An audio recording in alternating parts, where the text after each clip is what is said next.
You know everyone we know, they all have their own drug. Mine just has to be pumping, they can drink and at the bar.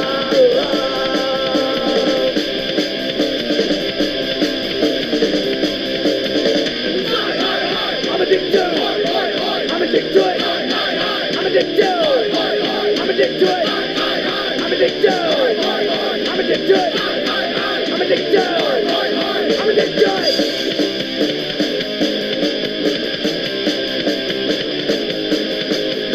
With the leave my thoughts behind, my problems they're all gone. I just screech out with the rates and photo all night long.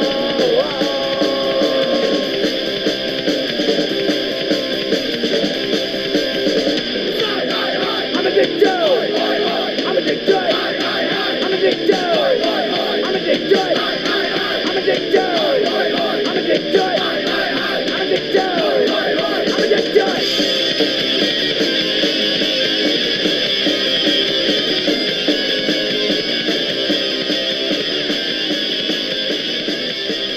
Cheers. Hey, how you doing? Hold on real quick. Hey, you're All good, right, buddy. Yeah. How you doing, bud? Oh, wonderful. Bones, man, nice to have you here. Nice to be here, man. How you doing? Oh, great. So well, welcome to the Rooster Show, and this is great to have you guys. You've been around so long. 1995, if I remember correctly, you guys got together, right? Was it? Yeah, 1990 January 1995. Yeah. Okay, right at the beginning. Wonderful. And Yeah. so what drove you into wanting to get into music? Were you did you have a musical background, family, anything like that? Did you grow up with it? Love the Well, cock spar. Oh, I love that, dude. That's awesome. Yeah, that's Yeah. bad. It's nice. I promote a lot of boy bands, so it's really cool. yeah, when I was so I mean I was always, brought up around music and stuff. My dad played music. He wasn't in a band per se. He was he was a talented musician, guitar player, singer. He actually wasn't allowed to. My grandfather wanted him to go into business with him. My grandfather wouldn't let him be in a band and tour. He said that wasn't appropriate for a man, coming out, out of high school. He didn't want to go to college. He wanted to play in a band. He wanted to tour, and my grandfather wouldn't let him. So I kind of took that upon myself and did it. Kind of went Good out for and lived you. his dream for him. But I think the thing that really got me, the thing that 100% got me into wanting to play music to start was I went to go see Kiss when I was 9. My mom took me to see Kiss in '79 Hell yeah. and Dynasty tour, and so what happened was I was in the '70s. I was one of those kids. I was one of those Kiss kids that you see on TV in the movies. Me All too. over their walls. Kiss 2 was my favorite album. Oh, Kiss yeah, Alive. Yeah, Kiss Alive too. Oh, Yeah, Kiss Alive 2 is amazing. But I sat on when I went to the concert, the seats that I had were over to stage left. So I was looking over the right-hand side of the stage, and I was kind of parallel with the stage. So I got to see while the show was going on, some people go, oh, those crappy seats, but it was the most amazing experience as a kid, being able to see this and being able to see them walk out, Peter Criss walk out to his drum set where the rest of the audience out here can't see shit. Yeah. And I got to see all this stuff. I got to see them come up, go into their amplifiers, rise out above them, jump off. Yeah. Whole thing. Gene Simmons, the guy came out, picked up Gene Simmons with the cables, and he flew up during God of Thunder. So I watched all this stuff, and I'm like, I want to do that. And it was more of an experience of seeing a concert, because as a kid, I got to see behind the scenes and like what they did and how they were kind of preparing or whatever to come on stage. And I was kind of enthralled by that. I thought it was really cool. And you know, it was about a year or two later, I started getting into new music around 80, 81, and, you know, got into the mod scene and the punk scene and stuff like that, and kind of got rid of the arena rock stuff. Mm-hmm. But that always that it's always stayed in my head. That experience has stayed in my head since I was a little kid, and it made me want to do it. It made me want to be in a band. It made me want to play I music. It made me gotcha. want to do that type of stuff, even though, Yeah. you know, we're on a extremely smaller fucking scale, but it's still it's there's no difference to it. It's the same thing, you Yeah. know. It is the exact same thing, you know. So but it's that's what really got me. That was the hook that caught the fucking fish, was that right there. And That's it was awesome. kind of all over from there. Yeah. That's amazing. That's awesome. So, do you? What do you obviously sing? You write the lyrics Yeah. as well for okay. And so, how did LBC come about? LCB come about? Well, I met Marty, our guitarist. He Me and him started the band in 95. We started talking in late Okay. 94. Yeah. I met him at a show. He was playing in another band called the Covers. Okay. Uh I wanted to start a band. There were no oi bands in Austin when we were starting. And you know, And I that's what wanted you to guys mainly consider yourself is a way, we're an oi band. or We're a just punk rock band. street punk? Yeah. I mean, we kind of, you know, we drift in and out of that whole scene, you know. Yeah. We always have. I mean, um uh I it's, mean, I you know, find you guys mostly just straight up just solid punk rock. You guys okay, are just yeah. damn good punk That's rock, fine with man. me You too. know, You know, I I mean, mean, because that's that's I all mean, oi bands but are, if you fucking guys punk consider bands. yourself that, that's I mean, that's no big deal. It's no, it's you know, one's a leg, one's an arm, one's a finger. You know, 100%. we're all Totally. underground. You know what I mean? So we're all the same. Yeah, yeah, So yeah. You know, I wanted to, you know, play music that, you know, that we grew up on, and a lot of that type of music that I grew up on, you know, besides like hardcore punk or whatever, you know, growing up in the 80s, was, you know, a lot of oi and a lot of like just straight rock and roll. yeah, And good so old foreskins and all that. exactly, Yeah. exactly. You know, the band when we first started, one of our major influence, one of the biggest influences, well, two of them I could say were Major Accident, obviously, Clockwork Thing, and The Last Resort. And because it was slower, it Yeah. wasn't fucking rah, rah, you know. Last Yeah, Resort was a exactly. little, you know, they're Oh yeah. melodic and they're slower than a lot of the other bands that were happening, and I liked that a lot. And it was just so powerful. It was like a boot to the teeth in slow motion, and I dug it. And so I love it. that's how you know, that's why we didn't play breakneck speed like a lot of the bands you'll find on punkcore records are hard and fast. Yeah. We were never that way. We were never a hard fast band. We always played melodic punk, you know, and Yeah. You that's where the understand what you're influences came saying, you from. Yeah. know.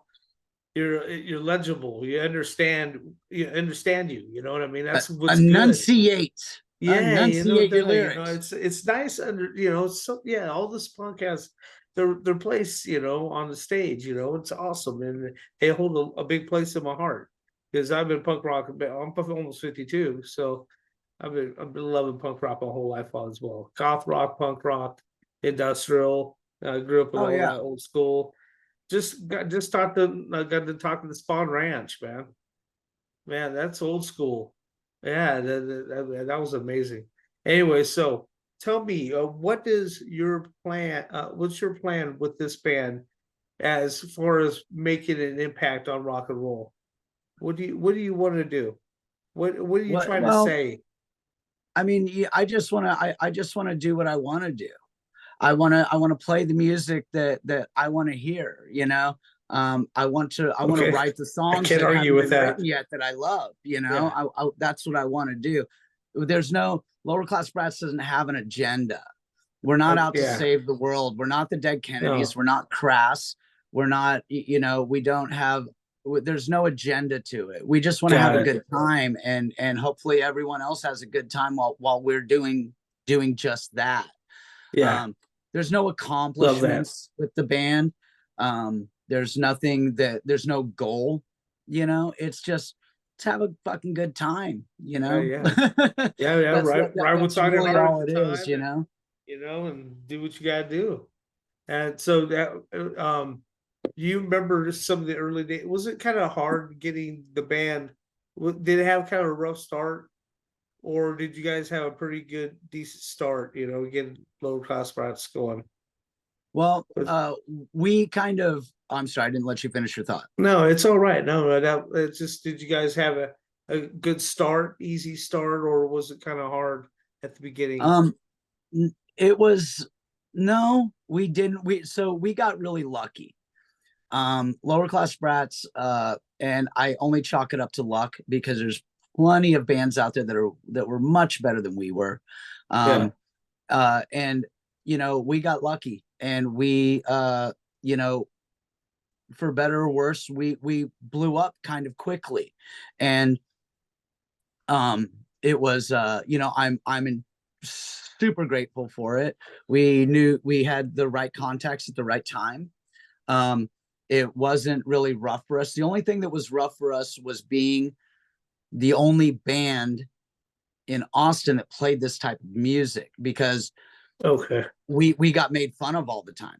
It's like, oh, what is this fucking this skinhead punk rock, bondage pants and mohawks, and you guys are dinosaurs or whatever. And it was like, it was totally fine. I didn't care. We just kept doing what we were doing. I mean, this is 30 years ago.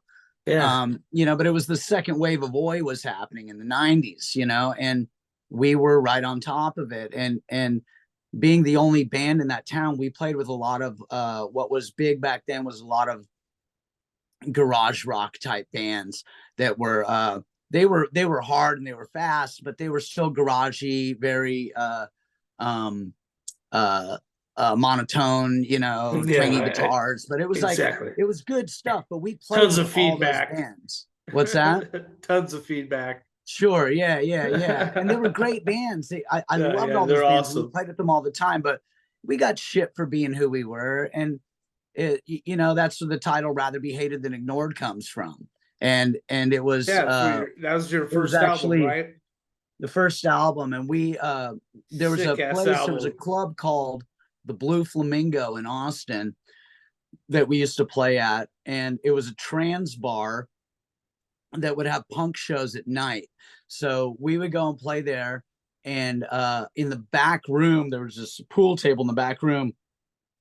There's all this graffiti everywhere, and we had written huge on the wall, it said "Lower Class Brats," and all around it was just people talking shit, fuck these guys, blah blah blah blah blah. And that's when my drummer's like, I'd rather be hated than ignored, at least they know who the fuck we are. And I'm like, that's it. It's like, all right, we got our album title, that's on the record. So well, we got a lot of shit, but it was okay. It was all right.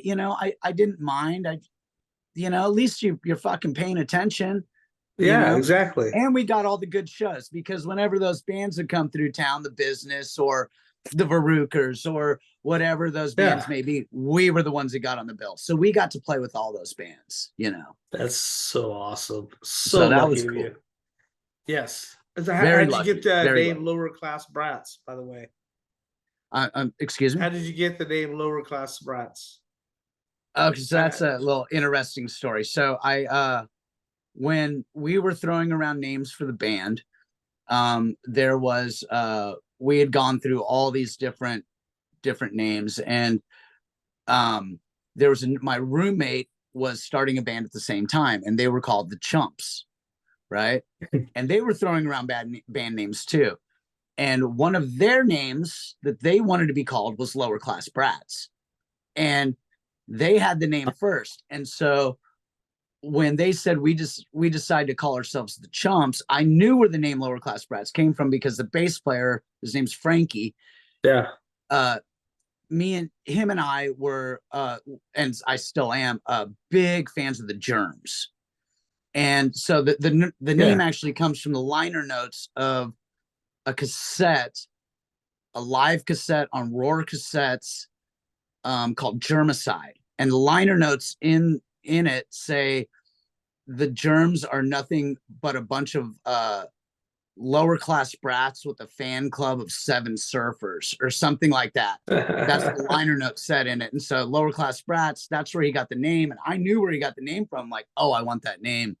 And I asked if it was okay. He's like, yeah, go ahead and take it. So hence lower Sick. class That's brats. awesome.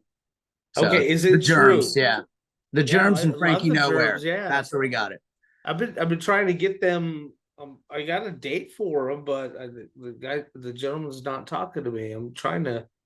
I'm trying to figure out who it is. It's like I can't just have for a member from the germs. You're probably talking to Don, it's the for drummer. Germicide off of Instagram. Oh, that I think that's a fan account. That's probably a fan account. That's probably why he's not answering back. Yeah, I think that's a fan account. You're gonna have to look up the drummer. The drummer is the guy that you would want to talk to. All right, his name's Don.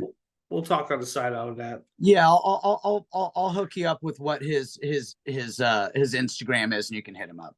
Thank you. Anyway. I appreciate it. Thank you, because not a problem. Been frustrating me. So I'm trying to keep the old school alive and then bring in the new that are just giving it the respect that the old school is. Of course, you know what I mean? You know, good job. mean? Yeah. Yeah, it's just kind of whether it be goth rock, industrial punk, and oi, and now I incorporated some hip hop. So got some new hip hop artists that are really needing some love. So, nice. Very cool. Very cool. Out of my cup of tea. It's all the underground, man. Hey, I claim to be a pro at the other ones, but I'm not going to claim to be a pro with this one. I'm already thinking of disclaimers, like to think of, like. It's all the underground, man. We all come from the same cut of cloth. All is that's it. That's all what I'm getting at. So tell me, what was some of your inspirations for coming up with your sound for? Well, so when always try to use the abbreviation LCD.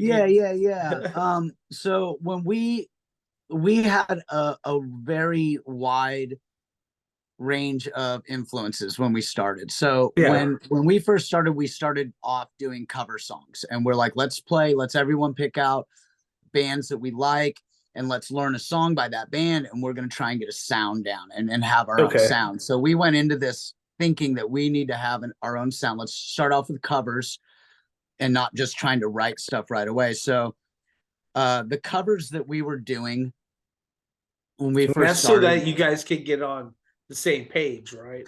Exactly. Okay. Yeah. So the covers that we were doing were we did Bad Reputation by Joan Jett and the Blackhearts.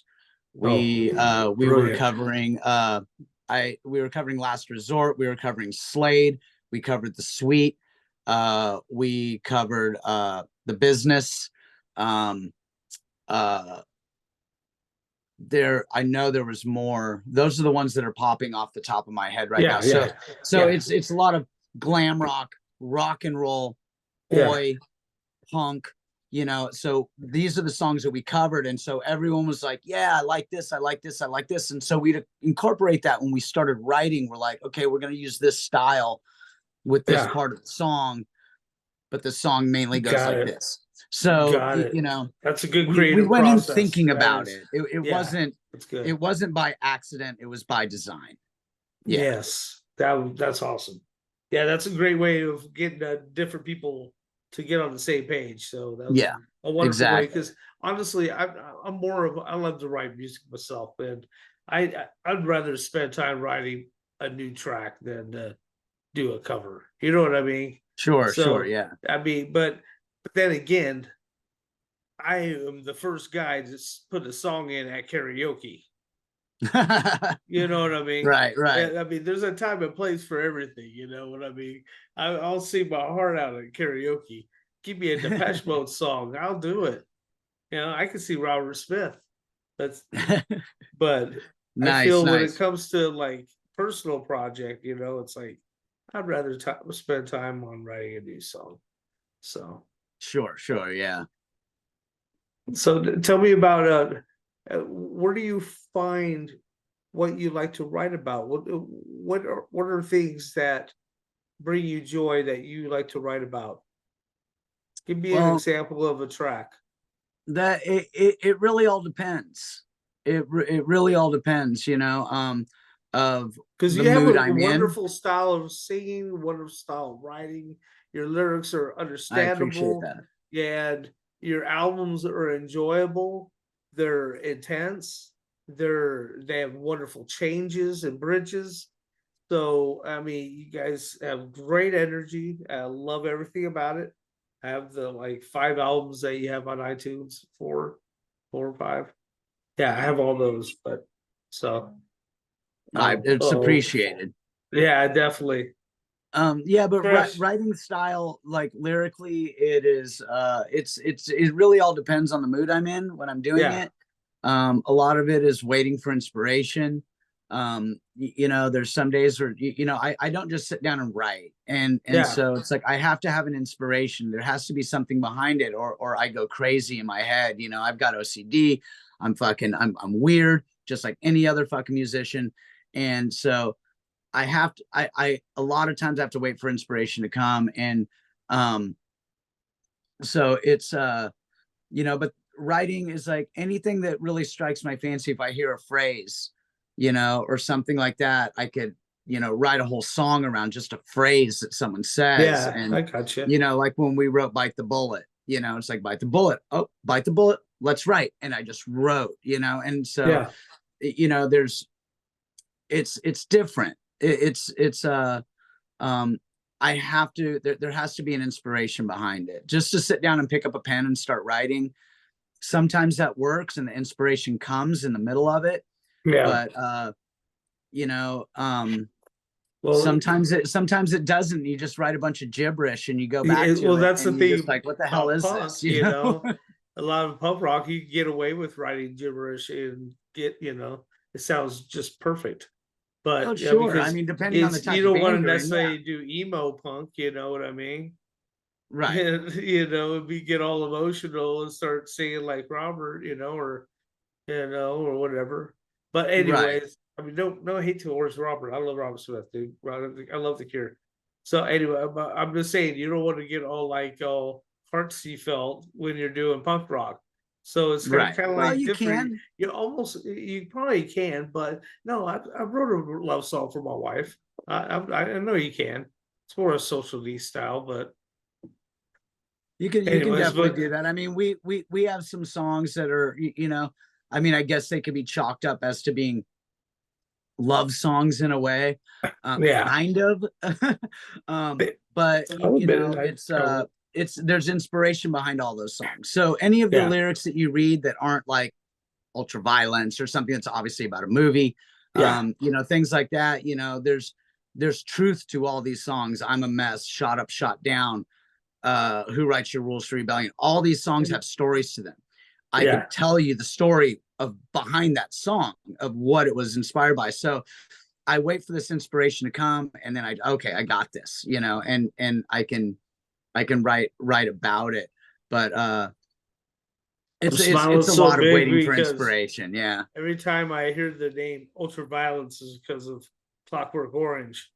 Sure. Yeah. Yeah. Yeah. Yeah, That's all. It's all the song's about, is about the yeah, movie. exactly. So Yeah, I knew yeah. it was. So that's why I'm like, yeah. When you said that, I'm like, I love that. Very well, brother. Very well.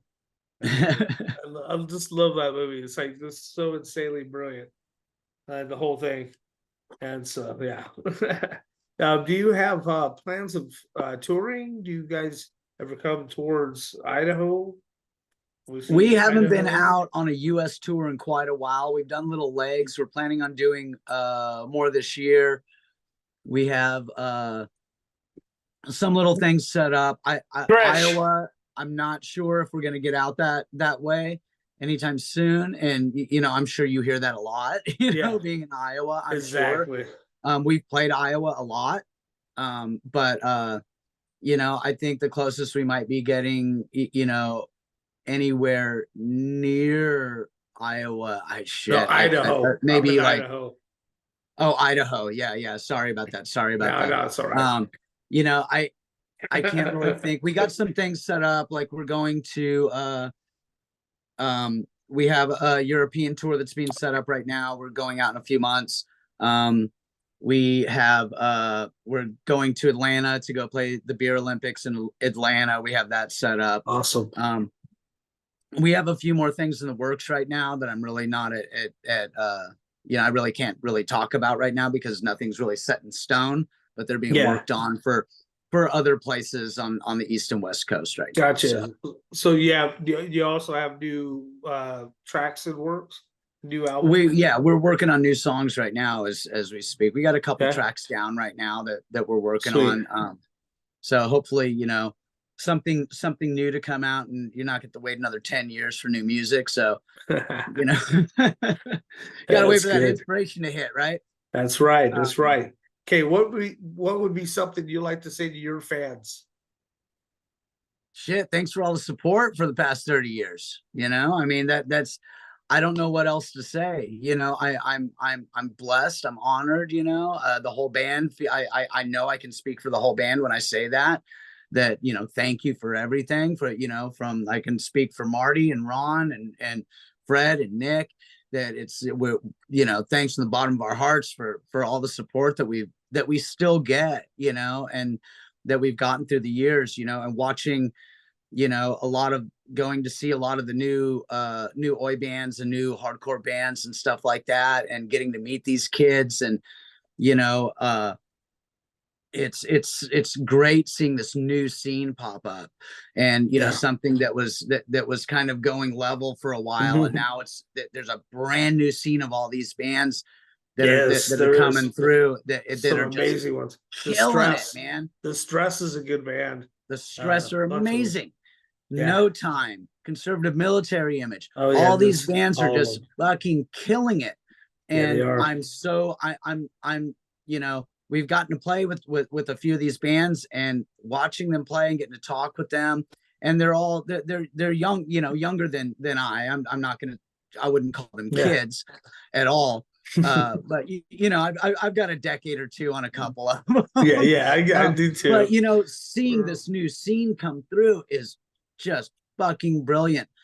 So you know, it's like, I appreciate, you know, we appreciate all the support we've gotten throughout the years, but it's so much more important right now is to support the new scene that's happening, and all these new bands, because they're the ones that are carrying the flag right now, and that is extremely important. It's more important than a new Lower Class Brats record, I can tell you that.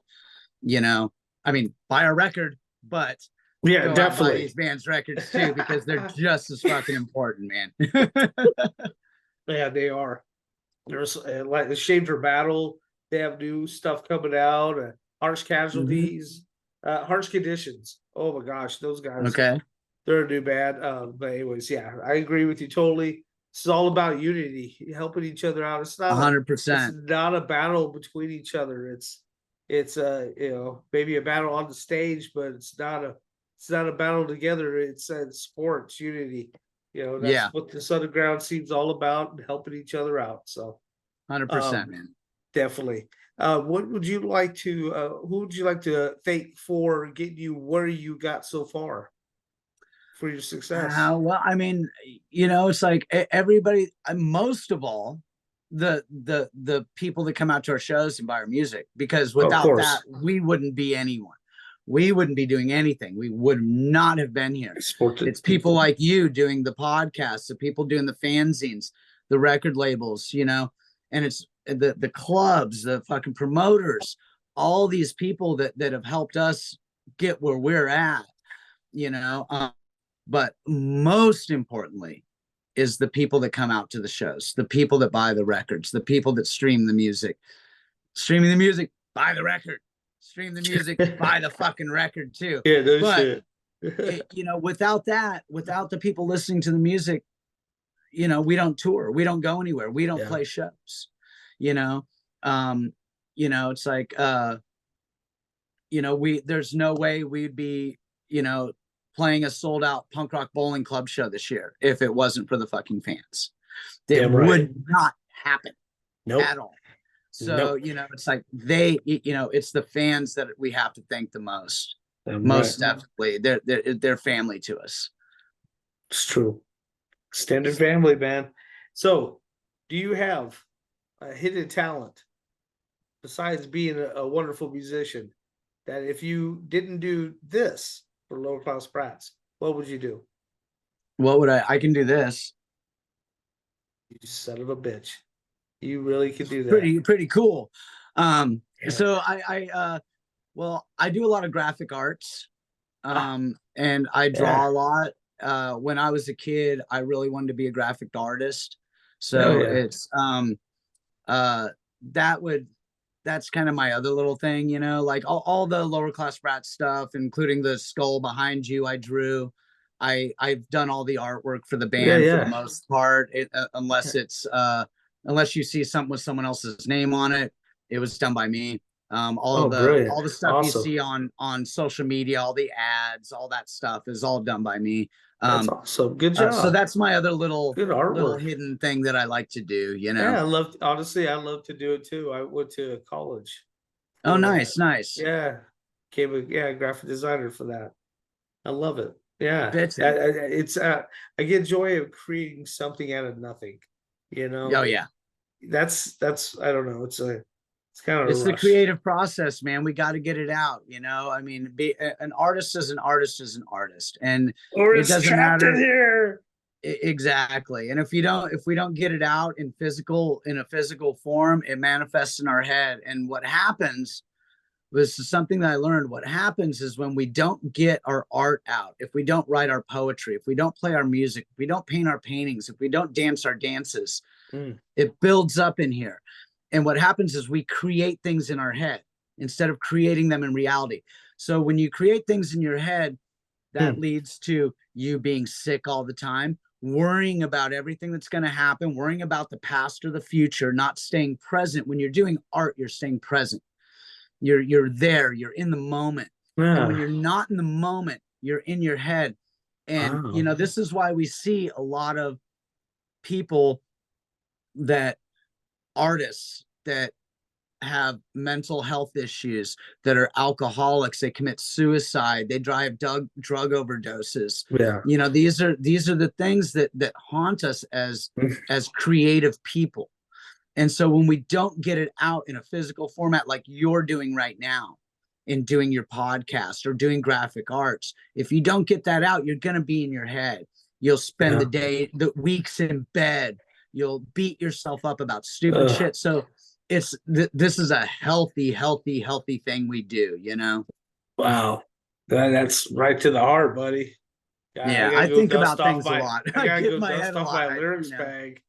Yeah. I got like 80 freaking tracks I wrote and haven't done nothing with them yet, you know. It's like sad. Sad. Because you know, music. It's our medication, man. It's our medication. We need to take it too, you know. So yeah, that means a lot to you even said that. So thank you for sharing your heart with us today, man. Really appreciate it. Cheers, brother.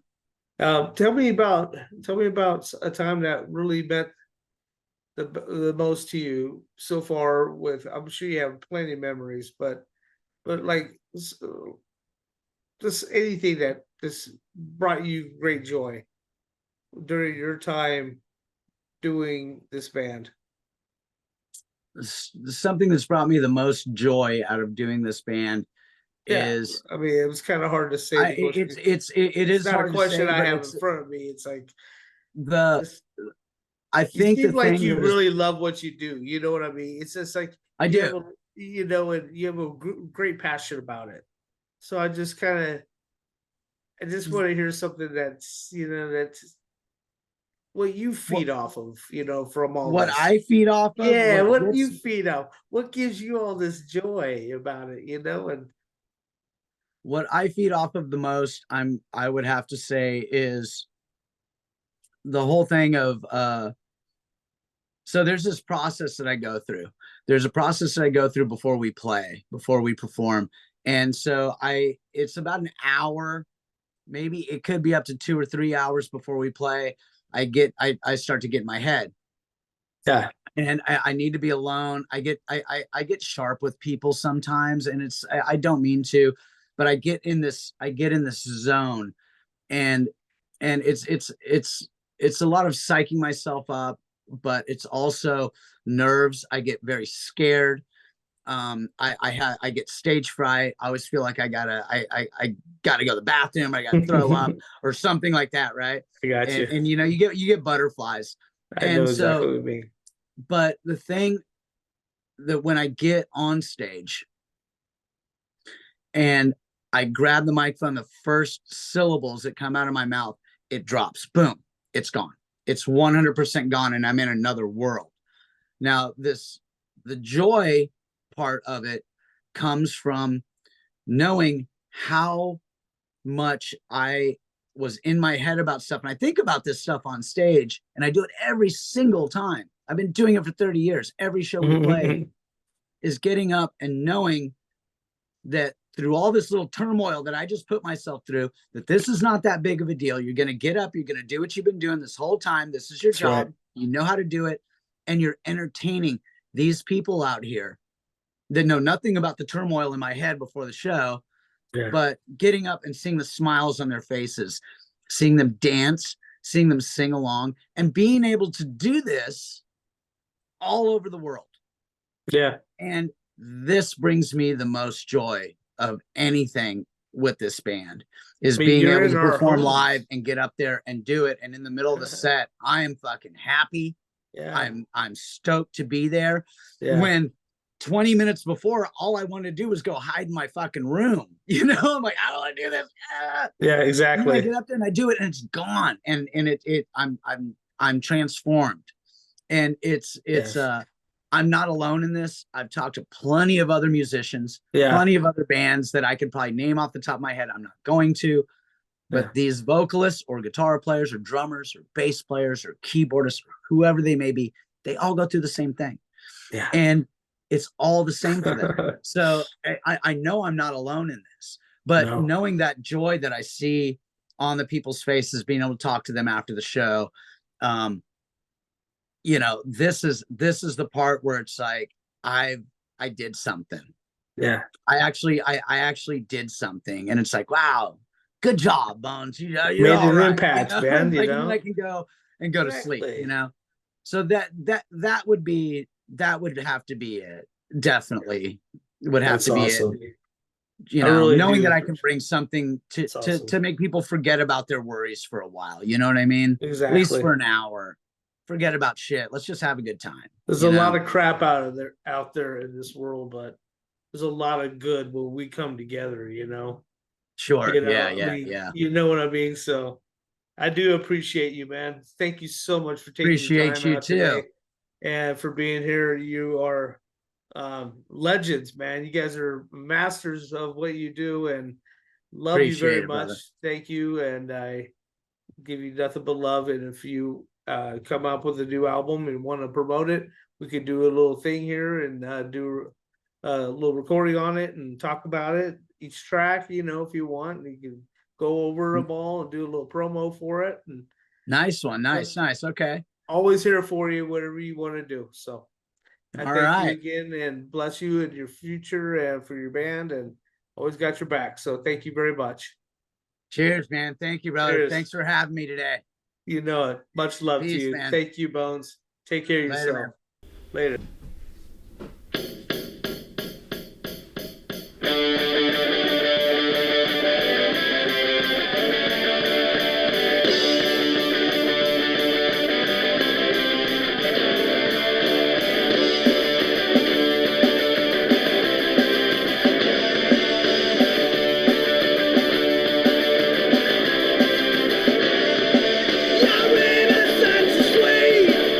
It really knocked me off the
shut down.